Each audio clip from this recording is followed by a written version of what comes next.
Elle pensait avoir tout perdu ce jour-là, sous la pluie battante, chassée comme une malpropre.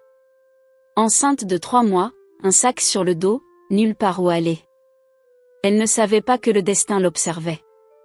Elle ne savait pas que 10 ans plus tard, celle qui l'avait humiliée viendrait ramper à ses pieds en suppliant pardon.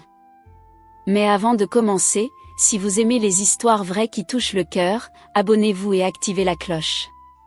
Mettez un like. Cette histoire commence il y a 10 ans, dans la ville de Rufisque, près de Dakar. Avec une jeune femme nommée Aïssa qui pensait avoir trouvé l'amour de sa vie. Elle ne savait pas encore qu'elle allait vivre le pire cauchemar qu'une femme puisse imaginer. Un cauchemar qui commencerait par un soir de pluie qu'elle n'oubliera jamais. Aïssa avait 23 ans quand elle rencontra Mamadou.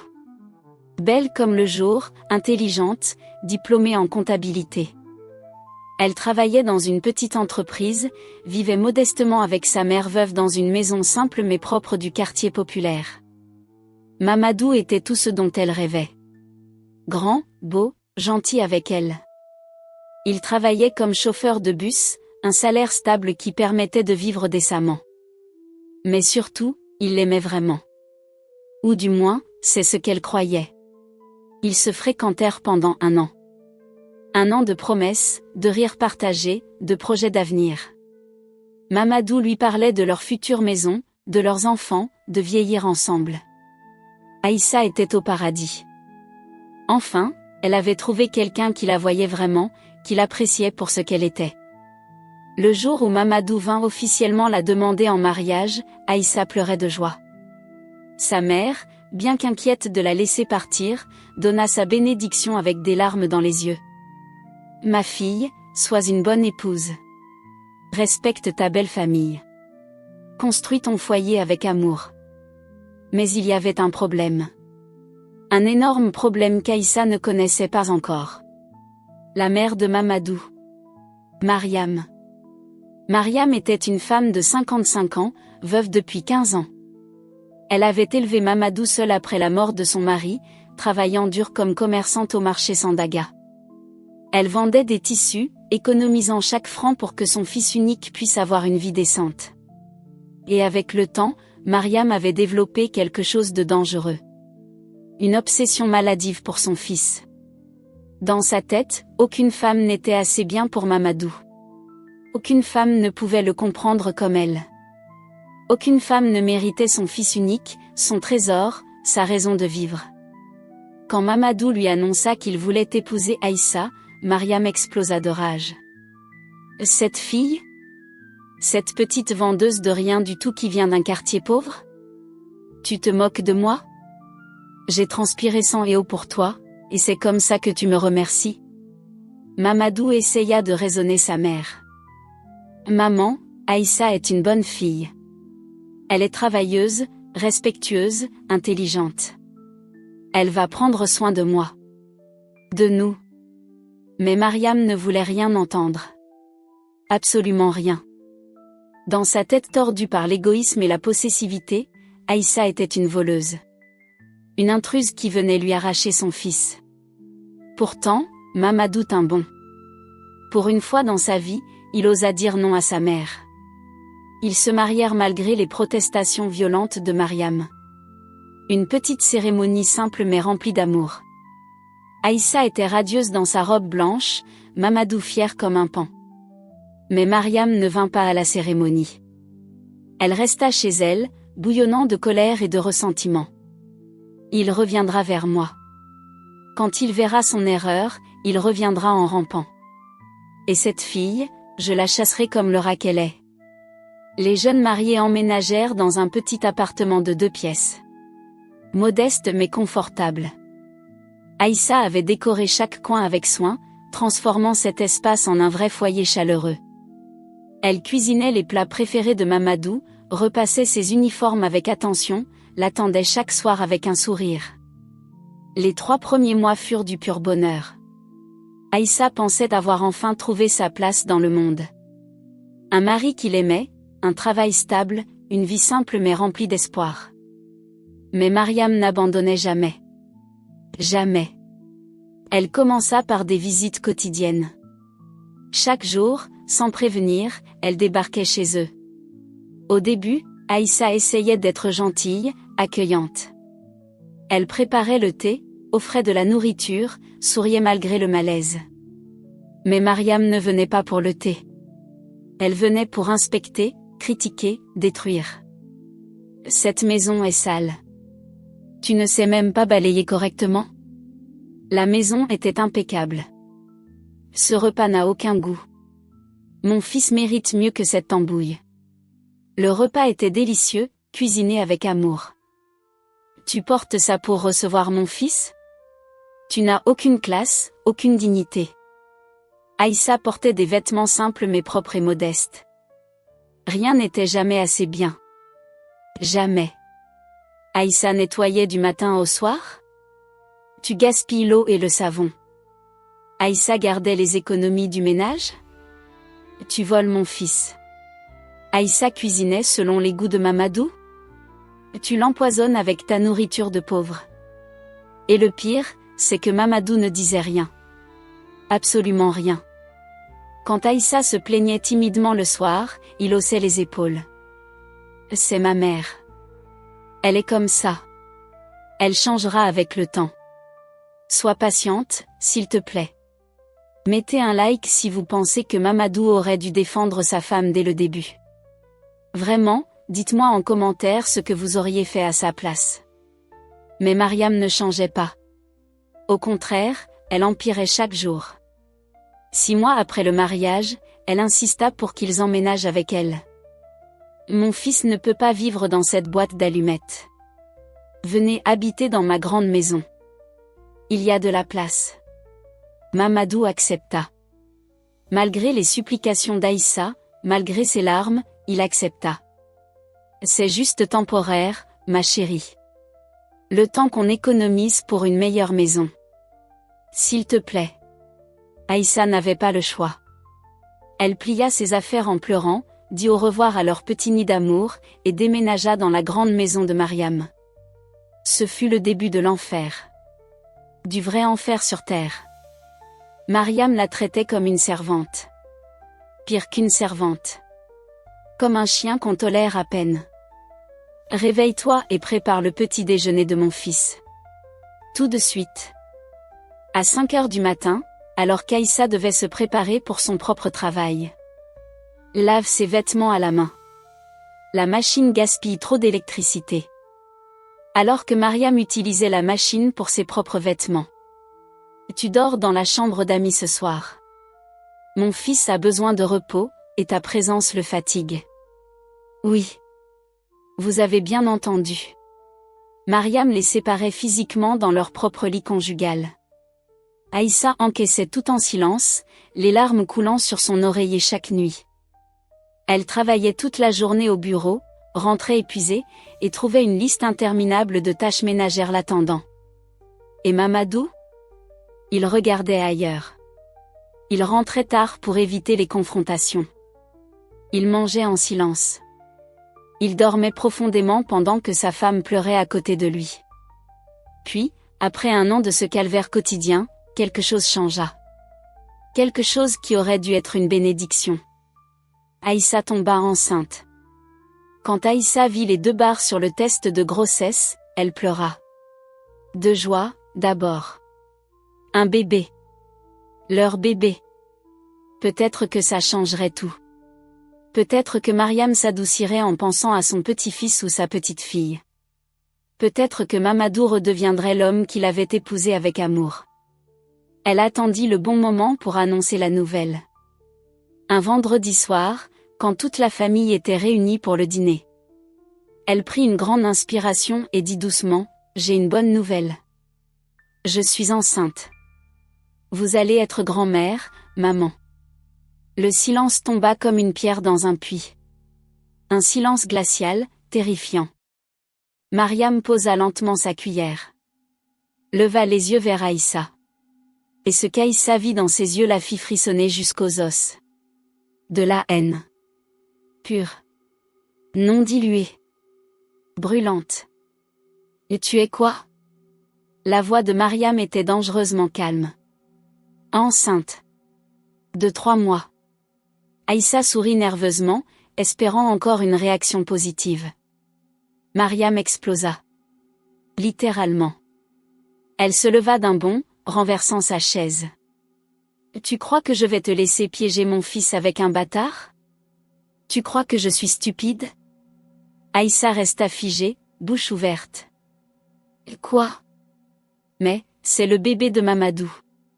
Notre bébé. Tu mens. Tu es une traînée. Tu as couché avec je ne sais qui et maintenant tu veux faire porter la honte à ma famille. Mamadou intervint enfin, choqué. Maman. Arrête. C'est mon enfant. Bien sûr que c'est mon enfant. Mais Mariam était devenue folle. Complètement folle de rage et de jalousie. Non. Cette fille est une menteuse, une manipulatrice. Elle a voulu te voler à moi dès le premier jour. Et maintenant elle veut utiliser un enfant pour te contrôler complètement. Elle se tourna vers Aïssa, le doigt pointé comme une arme. Fais tes valises. Tout de suite. Tu sors de ma maison. Aïssa crut qu'elle avait mal entendu. Pardon? Tu es sourde? Je te chasse. Dehors. Maintenant. Prends tes affaires de traînée et disparais de ma vie et de celle de mon fils. Aïssa se tourna vers Mamadou, les yeux remplis de larmes, suppliant silencieusement. Mamadou, dis quelque chose. Défends-nous. S'il te plaît. Commentez si vous pensez que Mamadou va enfin défendre sa femme. Qu'est-ce que vous auriez fait à sa place? Mamadou ouvrit la bouche. La referma. Regarda sa mère. Regarda Aïssa. Et finalement, baissa les yeux vers son assiette. Il ne dit rien. Absolument rien. Le cœur d'Aïssa se brisa en 1000 morceaux. Plus que les insultes de Mariam, ce silence la détruisit complètement. Mariam sourit, victorieuse. Et tu vois? Même lui sait que tu mens. Allez, dehors. Je te donne 10 minutes pour disparaître. Aïssa monta dans la chambre en tremblant. Elle jeta quelques vêtements dans un sac à dos, prit ses papiers importants, ses maigres économies cachées. 10 minutes. 10 minutes pour emballer une vie entière. Elle descendit, le sac sur le dos, enceinte de 3 mois, le visage gonflé de larmes. Mamadou était toujours assis, la tête basse, incapable de la regarder dans les yeux. Mamadou. Sa voix n'était qu'un murmure brisé. Tu vas vraiment me laisser partir? Comme ça? Avec notre bébé? Il ne répondit pas. Ne leva même pas la tête. Mariam ouvrit la porte d'entrée avec un sourire cruel. L'allée, va retrouver le vrai père de ce bâtard. Et ne revient jamais. C'est à ce moment que le ciel s'ouvrit. La pluie commença à tomber. Pas une petite pluie. Une pluie battante, violente, comme si le ciel pleurait pour elle. Aïssa sortit sous le déluge, le sac sur le dos, une main protectrice sur son ventre encore plat. La porte claqua derrière elle avec un bruit final, définitif. Elle marcha dans la nuit noire et la pluie glacée, trempée jusqu'aux os en quelques secondes. Ses vêtements collaient à sa peau. Ses cheveux dégoulinaient. Elle tremblait de froid et de chagrin. Elle n'avait nulle part où aller. Sa mère vivait dans une chambre minuscule, elle-même luttant pour survivre. Les rues étaient désertes, inondées. Elle marcha jusqu'à l'arrêt de bus, chancelante, en état de choc. Cette nuit-là, Aïssa dormit recroquevillée sur le banc de l'arrêt, à moitié protégée de la pluie par le petit toit qui fuyait. Elle serrait son ventre, tremblant de froid et de désespoir. Chassée comme un animal. Humiliée. Brisée. Seule sous la pluie battante. Mais quelque chose naquit en elle cette nuit terrible. Quelque chose de dur, de brûlant. Une détermination féroce qui la réchauffait plus que n'importe quel feu. Je vais survivre. Pour mon bébé. Je vais leur prouver qu'ils ont eu tort. Je vais réussir sans eux. Je le jure. 10 ans. 10 longues années s'étaient écoulées depuis cette nuit terrible sous la pluie. Aïssa avait tenu sa promesse. Elle avait survécu. Plus que ça. Elle avait prospéré. Les premiers mois furent un cauchemar. Enceinte, sans ressources, elle vécut chez sa mère dans des conditions difficiles. Elle perdit son emploi au 7e mois de grossesse, l'employeur ne voulant pas d'une femme enceinte seule. Elle accoucha d'une petite fille magnifique qu'elle nomma Kadi. En tenant ce petit être fragile dans ses bras pour la première fois, Aïssa pleura toutes les larmes de son corps. Des larmes de joie mélangées à une douleur immense. Ton père ne te connaîtra jamais. Mais je te promets que tu ne manqueras de rien. Jamais. Elle travailla jour et nuit. Vendeuse au marché le matin, femme de ménage l'après-midi, couturière le soir. 3 emplois, dormant à peine 4 heures par nuit. Sa mère gardait Kadi pendant qu'elle courait d'un travail à l'autre. Avec le temps et une détermination acharnée, elle économisa assez pour ouvrir sa propre petite boutique de vêtements. Puis une deuxième. Puis une troisième. Elle avait un don pour le commerce, un œil pour ce qui se vendrait. Aujourd'hui, 10 ans plus tard, Aïssa possédait une chaîne de 5 boutiques à Dakar. Elle vivait dans une belle maison moderne à Almadi, le quartier chic. Elle conduisait une belle voiture. Elle envoyait Kadi dans la meilleure école privée de la capitale. Elle avait réussi. Seule. Sans Mamadou. Sans Mariam. Sans personne. Kadi avait maintenant 10 ans. Belle, intelligente, première de sa classe. Elle ne connaissait rien de son père. Aïssa lui avait simplement dit, « Ton papa est parti avant que tu naisses. Mais tu as moi. Et je t'aime plus que tout au monde. » La vie était belle. Enfin. Paisible. Stable. Jusqu'à ce jour de septembre où tout bascula à nouveau. Aïssa était dans sa boutique principale, vérifiant les comptes, quand son employé entra nerveusement. « Madame, il y a une vieille femme dehors. Elle demande à vous voir. Elle dit que c'est urgent. Elle pleure. » Aïssa fronça les sourcils. « Elle a dit son nom ? » ?»« Mariam. Elle s'appelle Mariam. » Le stylo tomba des mains d'Aïssa. Le nom qu'elle n'avait pas entendu depuis 10 ans. Le nom qui hantait encore ses cauchemars. Le nom de la femme qui l'avait chassée sous la pluie. « Faites-la entrer. » Sa voix était glaciale, contrôlée. La porte s'ouvrit. Et Aïssa eut du mal à reconnaître la femme qui entra. Mariam avait terriblement vieilli. Cheveux complètement blancs, dos courbé, vêtements usés et propres mais pauvres. Elle marchait avec difficulté, s'appuyant sur une canne. Elle s'arrêta devant le bureau, leva les yeux vers Aïssa. Et se mit à genoux. Littéralement. Cette femme fière qui l'avait chassée comme un chien se mit à genoux devant elle. « Aïssa, ma fille, pardonne-moi. S'il te plaît. Abonnez-vous maintenant si vous voulez savoir ce qui s'est passé pendant ces 10 ans. Croyez-moi, vous n'allez pas le croire. » Aïssa resta immobile, le visage de marbre. « Relevez-vous. Et dites-moi pourquoi vous êtes venu. » Mariam se releva péniblement, les larmes coulant sur ses joues ridées. « Mon fils. Mamadou, il est malade. Très malade. Cancer du foie. Stade avancé. Les médecins disent qu'il lui reste quelques mois. Peut-être moins. » Elle sanglota bruyamment. « Il a besoin d'aide. Les traitements coûtent une fortune. Je n'ai plus rien. Plus d'argent. Plus rien. J'ai tout vendu. La maison, mes bijoux, tout.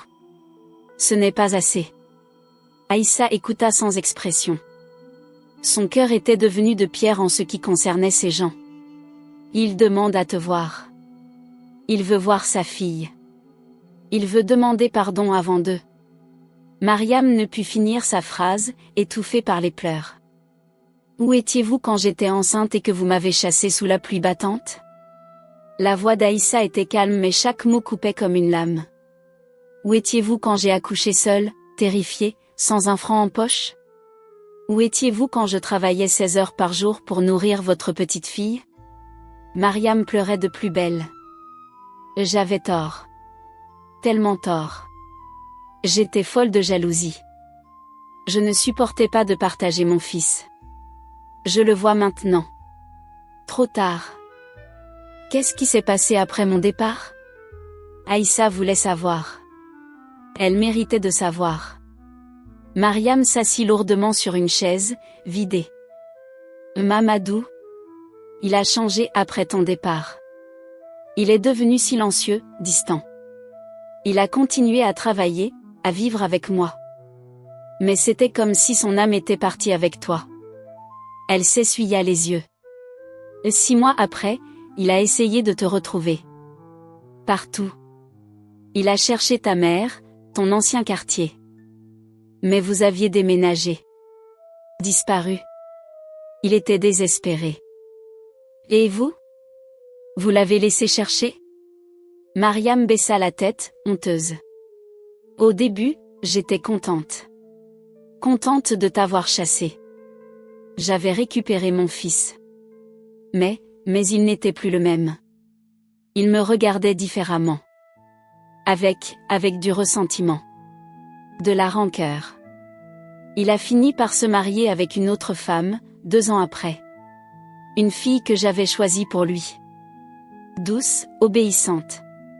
Exactement ce que je voulais. Aïssa sentit une pointe de douleur, rapidement étouffée. Et alors? Le mariage a duré 1 an.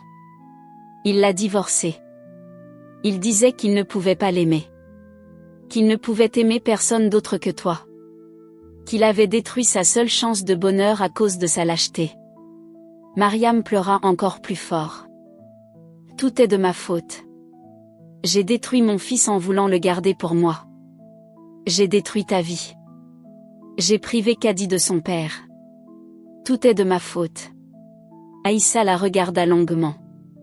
Une partie d'elle voulait lui pardonner, voir cette vieille femme brisée pleine de regrets. Mais une autre partie se souvenait. Se souvenait de cette nuit terrible. Du froid. De la pluie. De la peur.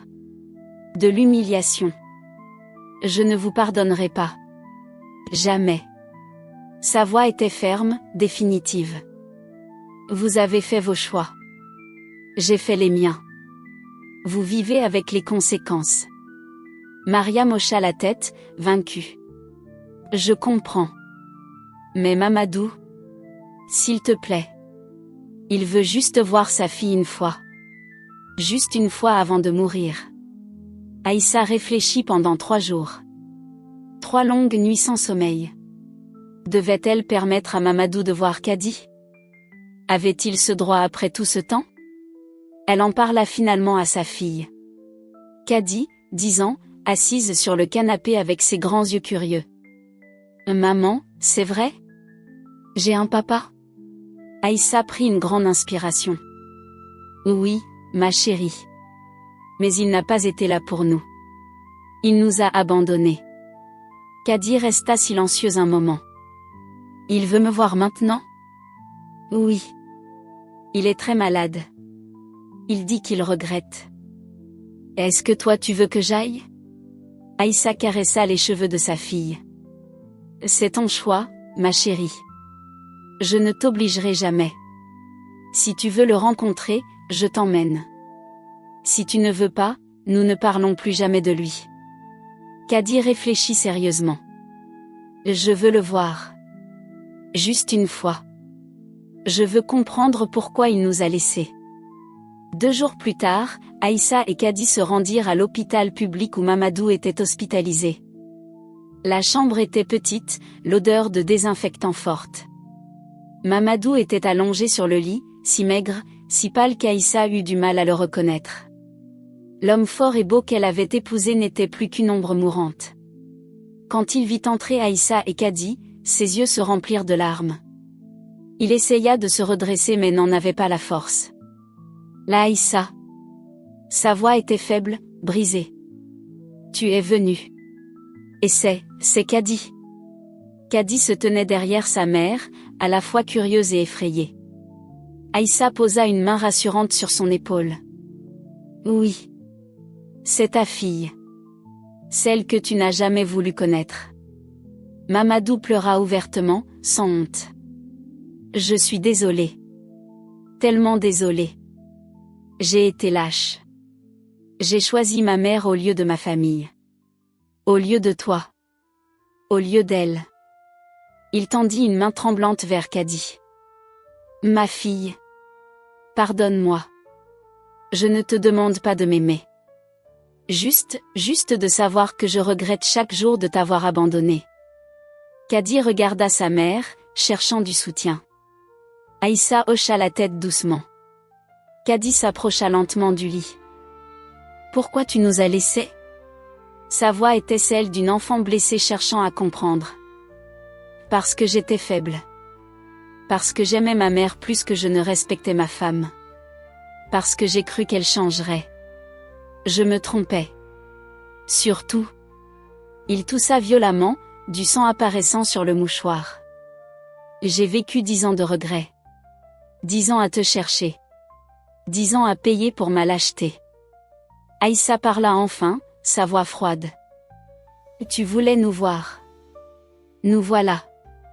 Tu voulais t'excuser. Tu l'as fait. Maintenant quoi? Mamadou la regarda avec une intensité désespérée. Je sais que je ne mérite rien de toi. Rien. Mais je voulais que Kadi sache, qu'elle sache qu'elle a un père qui l'aime. Même si je ne l'ai jamais montré. Même si je suis le pire père du monde. Il sortit une enveloppe de sous son oreiller. C'est tout ce qu'il me reste. L'argent de la vente de ma voiture. Pour Kadi. Pour ses études. C'est dérisoire comparé à tout ce que tu lui as donné. Mais c'est tout ce que j'ai. Aïssa prit l'enveloppe, la pesa dans sa main. Nous n'avons pas besoin de ton argent. Nous n'avons jamais eu besoin de toi. Elle la posa sur la table de nuit. Mais je vais la garder quand même. Pour Kadi. Pas parce que nous en avons besoin. Mais pour qu'elle se souvienne qu'à la fin, tu as essayé. Trop tard. Mais tu as essayé. Mamadou ferma les yeux, les larmes coulant sur ses joues creuses. Merci. Merci d'être venu. Merci de lui avoir permis de me voir. Kadi regardait cet homme mourant, son père qu'elle ne connaîtrait jamais vraiment. Au revoir, papa. C'était la première et dernière fois qu'elle prononcerait ce mot pour lui. Aïssa prit la main de sa fille. Viens. Nous partons. En sortant de la chambre, elles croisèrent Mariam dans le couloir. La vieille femme les regarda passer, brisée par le poids de ses regrets. Aïssa, attendez. Mariam s'approcha en boitant. Je sais que tu ne me pardonneras jamais. Mais je veux que tu saches. Je paie. Chaque jour. Je vis seule. Mon fils me parle à peine. Il me reproche tout. J'ai tout perdu à cause de ma jalousie. Aïssa s'arrêta, se retourna. Vous voulez que je vous plaigne? Vous voulez de la compassion? Elle secoua la tête. Vous avez détruit ma vie. Vous m'avez chassée enceinte sous la pluie comme un animal. Vous m'avez séparée de l'homme que j'aimais. Vous avez privé ma fille de son père pendant 10 ans. Sa voix se durcit. Vous ne méritez aucune compassion. Vous méritez exactement ce que vous vivez. La solitude. Le regret. La douleur de savoir que c'est vous qui avez tout détruit. Mariam sanglota. Je sais. Tu as raison. J'ai tout détruit. Aïssa prit une grande inspiration. Mais je ne suis pas comme vous. Je ne suis pas cruelle. Je ne vais pas vous laisser dans la misère totale. Elle sortit son chéquier, écrivit un chèque. Voici de quoi payer les derniers mois de soins de Mamadou. Et de quoi vivre modestement après. Je ne le fais pas pour vous. Je le fais pour Kadi. Pour qu'elle n'ait pas à porter le poids de votre souffrance. Mariam prit le chèque avec des mains tremblantes, regardant le montant avec des yeux écarquillés. Aïssa, pourquoi? Après tout ce que j'ai fait? Parce que la vengeance ne guérit rien. Parce que je refuse de devenir ce que vous étiez. Parce que je suis meilleure que ça. Elle se pencha vers Mariam, la regardant droit dans les yeux. Mais ne revenez jamais dans ma vie. Plus jamais. Vous avez eu votre chance il y a 10 ans. Vous l'avez gaspillée. C'est fini maintenant. Aïssa et Kadi sortirent de l'hôpital. Dans la voiture, Kadi resta silencieuse un long moment. Maman? Oui, ma chérie. Tu as été gentille avec eux. Même après ce qu'ils ont fait. Aïssa caressa la joue de sa fille. Parce que la gentillesse ne dépend pas de ce que les autres méritent. Elle dépend de qui nous sommes. Et nous ne sommes pas cruels. Kadi réfléchit. Est-ce qu'on va les revoir? Non, ma chérie. Ce chapitre de ma vie est fermé. Pour toujours. Mamadou mourut 3 mois plus tard. Aïssa et Kadi n'allèrent pas aux funérailles. Ce n'était pas de la cruauté. C'était de la guérison. Parfois, laisser partir quelqu'un, c'est la plus grande gentillesse qu'on peut se faire à soi-même. Mariam vécut encore quelques années, seule dans un petit appartement modeste payé avec l'argent d'Aïssa. Elle mourut seule, sans personne pour tenir sa main. Juste le poids écrasant de ses regrets et de ses choix empoisonnés. Aïssa, elle, continua à prospérer. Ses affaires grandirent. Kadi devint une jeune fille brillante, aimante, forte. Elle ne parla presque jamais de son père. Il était une note de bas de page dans son histoire, pas un chapitre entier. Cette histoire nous enseigne quelque chose de puissant. Les choix ont des conséquences. L'orgueil détruit. La jalousie empoisonne. Et parfois, quand on chasse la bénédiction de sa vie, on ne la retrouve jamais. Mariam voulait garder son fils pour elle seule. Elle l'a perdu complètement. Mamadou a choisi sa mère au lieu de sa famille. Il a perdu les deux. Aïssa a été rejetée, humiliée, chassée sous la pluie battante. Mais elle a survécu. Elle a prospéré. Elle a gagné. Si cette histoire vous a touché, mettez un like maintenant. Abonnez-vous si vous voulez plus d'histoires vraies qui font réfléchir. Et dites-moi en commentaire, auriez-vous pardonné à Mariam et Mamadou? Ou est-ce qu'Aïssa a bien fait de les laisser partir? Partagez cette vidéo avec quelqu'un qui a besoin de l'entendre. Quelqu'un qui traverse une période difficile. Pour lui rappeler que même après les pires tempêtes, le soleil finit toujours par briller. Parce qu'à la fin, ce ne sont pas les gens qui nous ont rejetés qui définissent notre valeur. C'est ce qu'on construit malgré eux. Aïssa l'a compris. Et elle a gagné. Merci d'avoir regardé. On se retrouve dans la prochaine vidéo. Prenez soin de vous. Et surtout, choisissez toujours l'amour plutôt que l'orgueil. Toujours.